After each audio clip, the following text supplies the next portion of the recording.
All right, fifth graders, this is Mr. Combs, and I am here to get us rolling on our next book, which is titled Real Life Superheroes.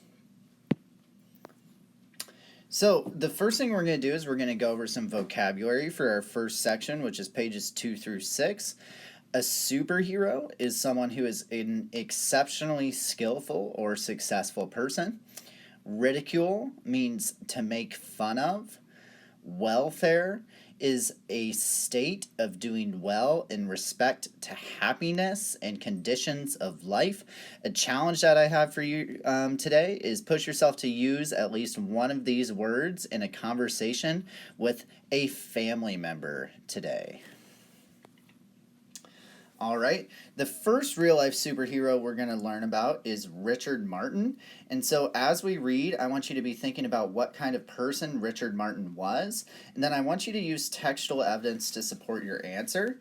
And as we read, also be thinking about how the author's use of visuals can help the reader better understand the impacts of Richard Martin.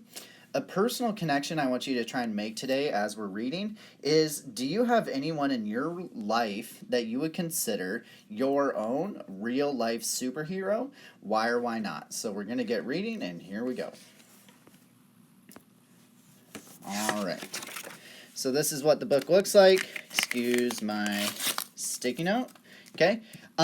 So this is what our book looks like. It is Real Life Superheroes, and it is written by Allison Haas. What is a superhero? Comic book superheroes are lucky enough to have amazing powers such as super strength or the ability to fly.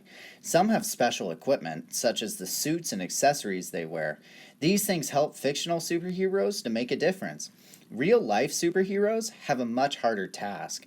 They don't have any superpowers to help them. Instead, they must rely on inner strengths such as determination and bravery in order to help others. Okay, and so we have a couple captions here. Our first caption is right here underneath our picture of Richard Martin. Comic book superheroes are just fictional, but they're real-life superheroes who make a big difference in people's lives.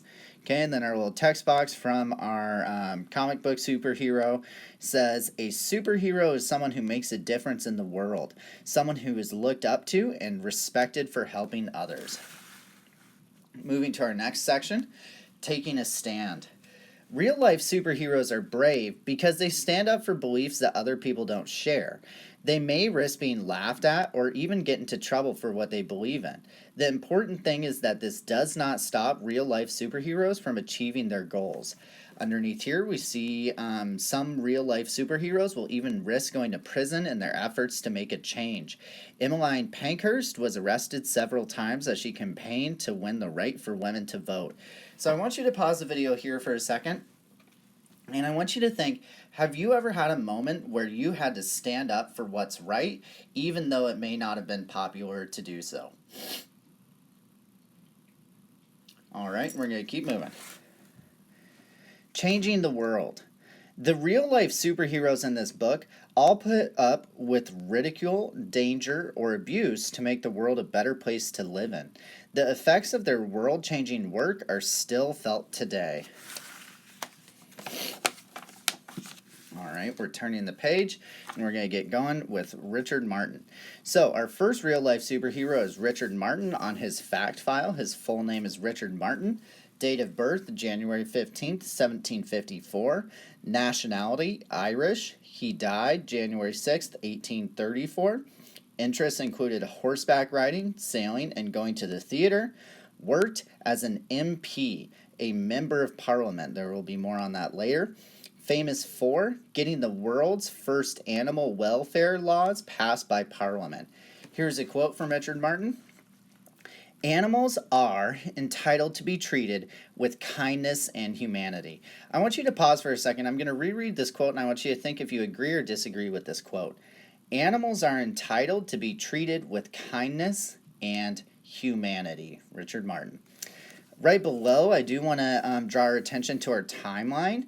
Okay, as we can see our timeline, it's going to start on the left, and we're going to read it just like we would a sentence, moving from left to right.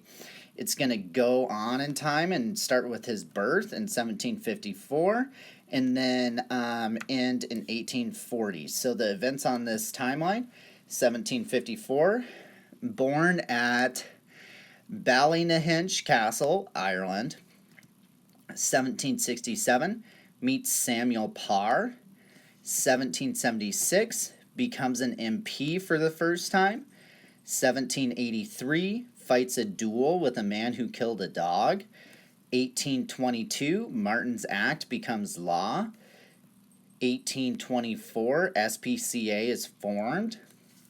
1835, Cruelty to Animals Act, banning cruel sports, is introduced.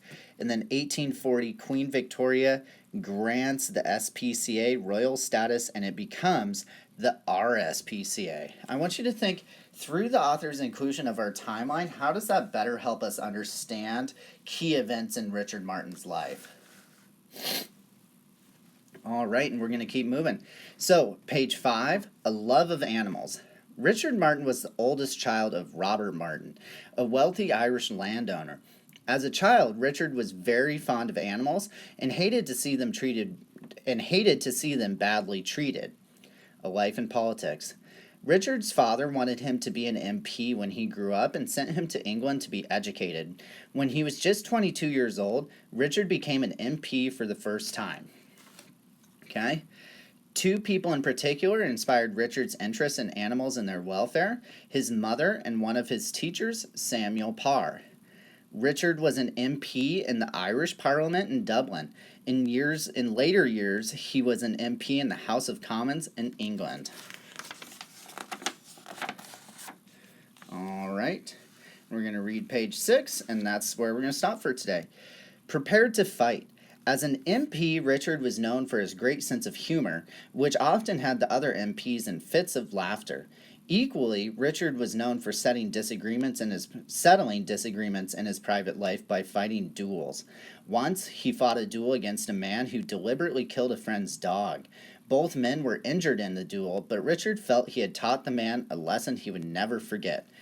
And then our text box right here. Wow, Richard is believed to have fought more than 100 duels in a lifetime. And then we can see in our caption down below, in the 18th century, a duel was an accepted way of settling an argument, especially between men from wealthy families. All right, so I want you to think about some just characteristics that you could define Richard Martin with, and we will pick this up tomorrow. So thanks for listening. I appreciate you, and have a wonderful rest of your day.